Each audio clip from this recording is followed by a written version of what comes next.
البته کشتی زیر پلانکگی پخته برای کشاورزان ولایت پدیده نو نیست و این سمت کار سالهای 1996 تا 2000 در خواجگی دهات راه اندازی گردیده بود، ولی با نظر داشت مشکلات اقتصادی آن سالها و دیگر عامل‌های ابجکتیوی و سوبژکتیوی کشتی من بعدی آن ادامه نیافت. با دستور و سپارش پیشوای ملت محترم امام علی رحمان اوید به بلند برداشتن حاصلناکی زراعت، مقامات اجرایی و حاکمیت دولتی ولایت تصمیم گرفت که کشتی پخته را زیر پلانک با تکنولوژی معاصر راه اندازی نماید. با این مقصد با کمک و دستگیری رئیس ولایت رجبای احمدزاده از جمهوری ازبکستان یکچند عدد تخم پاشک‌های معاصر دو قطاره کشتی زیر پلانکگی پخته با ماشین آلات‌های کارکرد بین قطار و غذا دهنده خریداری، وارد و دسترسی خواجگیداران گردانیده شد. از معلوماتی به ما رسیده برمی‌آید که امسال کشتی زیر پلانکگی پخته در مقیاس ولایت به مساحت 201 هکتار گذرانده شده. الحال نشونمایش طوری که می‌بینید نسبت به کشتی مقرری در سطح بلند قرار دارد.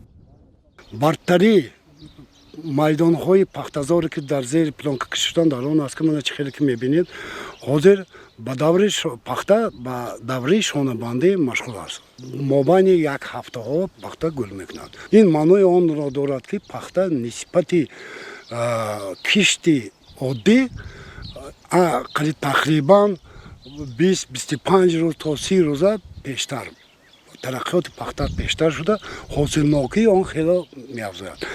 برتری تکنولوژی معاصر کشتی زیر پلانکگی پخته همانو احساس کرده شد، زیرا برابری 100% و برابر نیست برآمدن چیگی تو سبزش خوبش از علف‌های بیگانه یگان نشانی هم نیست.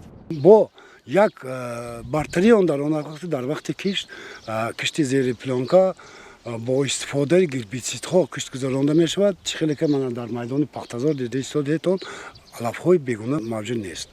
پخته پورا تازه بوده با کشتی تخریب گذرانده شده است. پخته‌های دو قطاره که مابین آنها 75 سانتی متر می باشد، دو قطار پخته کشت کرده شده است.